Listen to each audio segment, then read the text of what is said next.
بسم اللہ الرحمن الرحیم۔ السلام علیکم ورحمۃ اللہ وبرکاتہ۔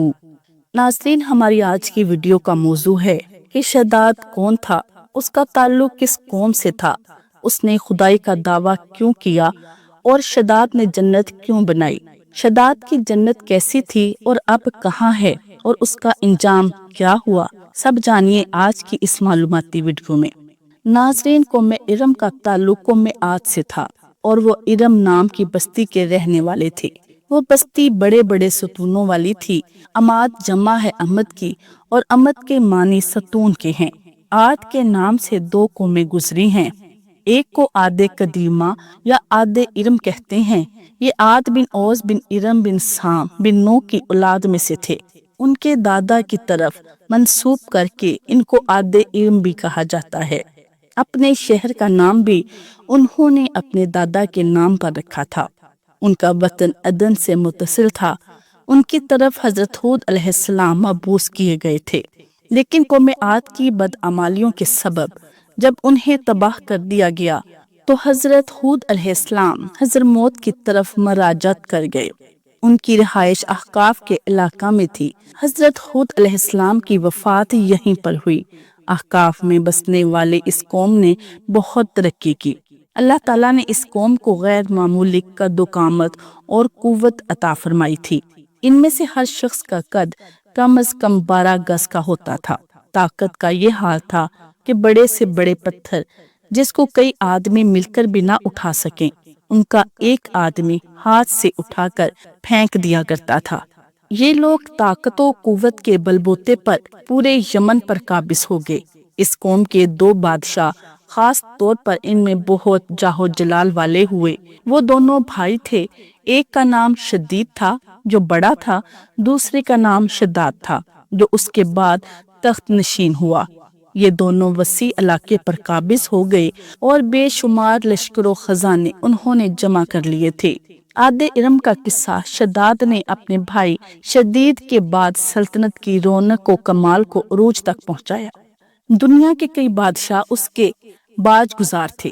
اس دور میں کسی بادشاہ میں اتنی جرأت و طاقت نہیں تھی کہ اس کا مقابلہ کر سکے۔ اس تسلط اور غلبہ نے اس کو اتنا مغرور و متکبر کر دیا کہ اس نے خدائی کا دعویٰ کر دیا۔ اس وقت کے علماء و صالحین نے جو سابقہ انبیاء کے علوم کے وارث تھے اسے سمجھایا اور اللہ کے عذاب سے ڈرایا، تو وہ کہنے لگا جو حکومت و دولت اور عزت اس کو اب حاصل ہے اس سے زیادہ اللہ تعالیٰ کی عبادت کرنے سے کیا حاصل ہوگا۔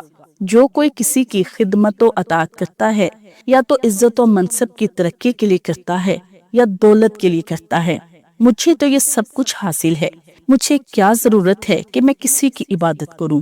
حضرت ہود علیہ السلام نے بھی اسے سمجھانے کی کوشش کی لیکن بے سود۔ سمجھانے والوں نے یہ بھی کہا کہ یہ حکومت و دولت ایک فانی چیز ہے، جبکہ اللہ کی اطاعت میں اخروی نجات اور جنت کا حصول ہے، جو دنیا کی ہر دولت سے بہتر اور زیادہ قیمتی ہے۔ اس نے پوچھا یہ جنت کیسی ہوتی ہے، اس کی تعریف اور خوبی بتاؤ۔ نصیحت کرنے والوں نے جنت کی وہ صفات جو انبیاء کرام کی تعلیمات کے ذریعے ان کو معلوم ہوئی تھی اس کے سامنے بیان کی، تو اس نے کہا مجھے اس جنت کی ضرورت نہیں، ایسی جنت تو میں خود دنیا میں بنا سکتا ہوں۔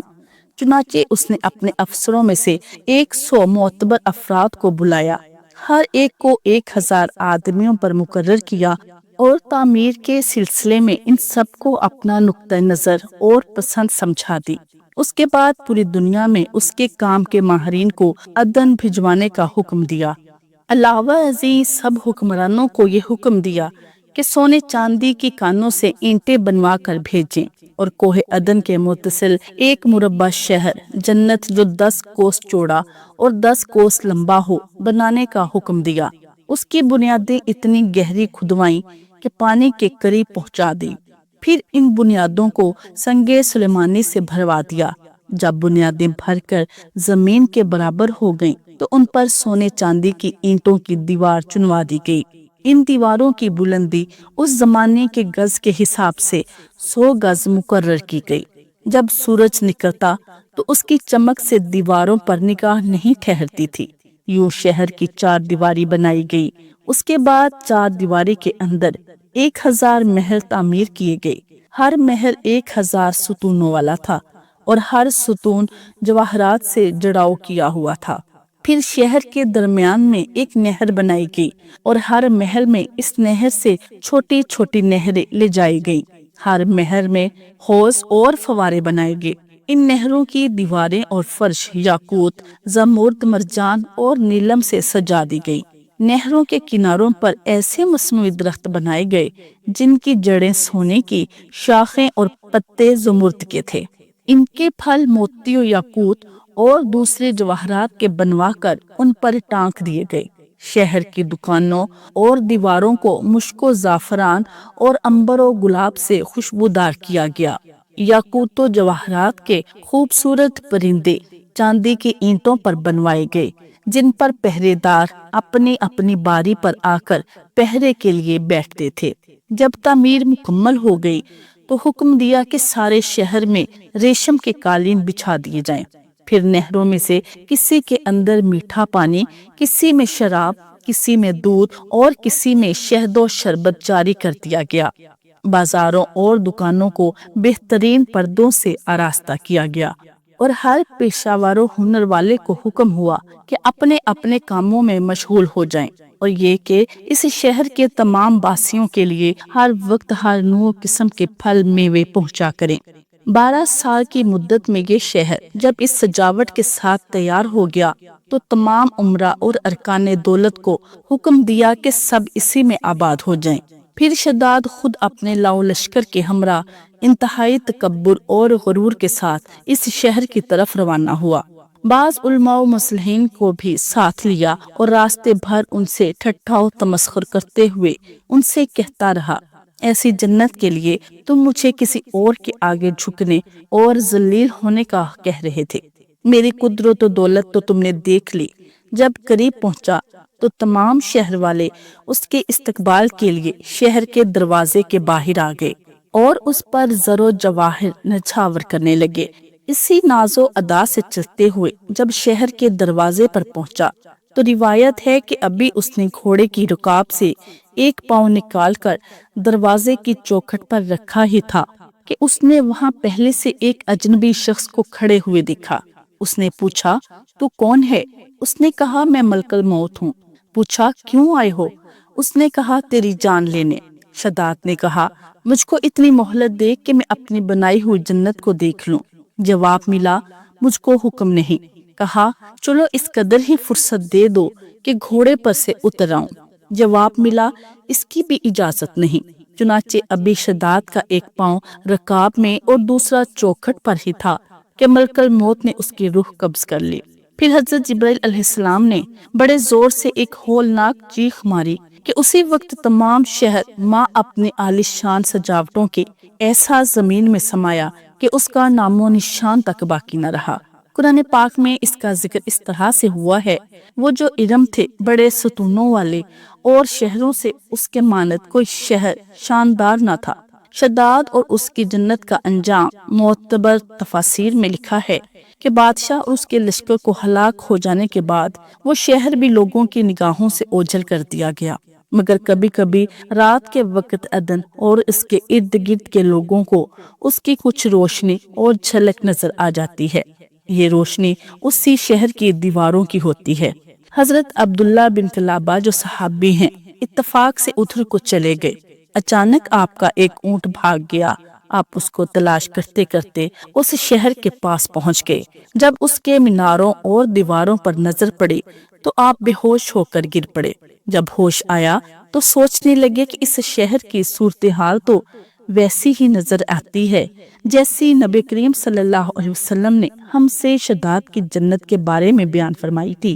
یہ میں خواب دیکھ رہا ہوں یا اس کا کسی حقیقت سے بھی کوئی تعلق ہے؟ اسی کیفیت میں اٹھ کر وہ شہر کے اندر گئے۔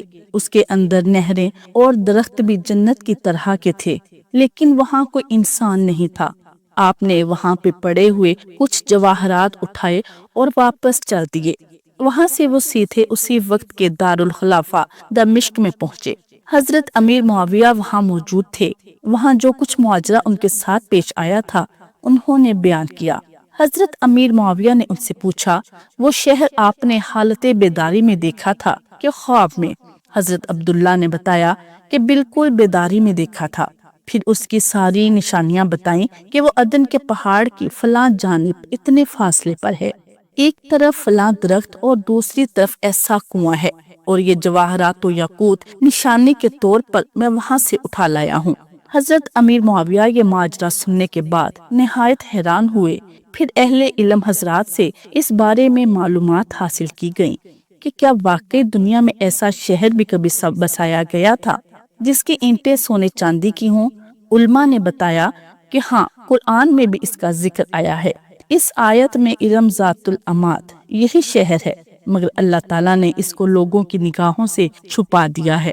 کلمہ نے بتایا کہ حضرت صلی اللہ علیہ وسلم نے یہ بھی فرمایا ہے کہ میری امت میں سے ایک آدمی اس میں جائے گا اور وہ چھوٹے قد، سرخ رنگ کا ہوگا، اس کے ابرو اور گردن پر 2 تل ہوں گے۔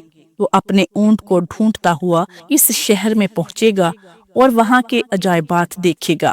جب حضرت امیر معاویہ نے یہ ساری نشانیاں حضرت عبداللہ بن کلابہ میں دیکھیں تو فرمایا، واللہ یہ وہی شخص ہے۔ تو ناظرین، یہ تو تھی ہماری آج کی ویڈیو۔ امید کرتی ہوں کہ آپ کو آج کی ویڈیو اچھی لگی ہوگی۔ اگر ویڈیو پسند آئے تو لائک شیئر ضرور کریں، اور کمنٹ باکس میں اللہ تعالیٰ کے ناموں میں سے ایک نام ضرور ٹائپ کریں۔ جزاک اللہ خیر۔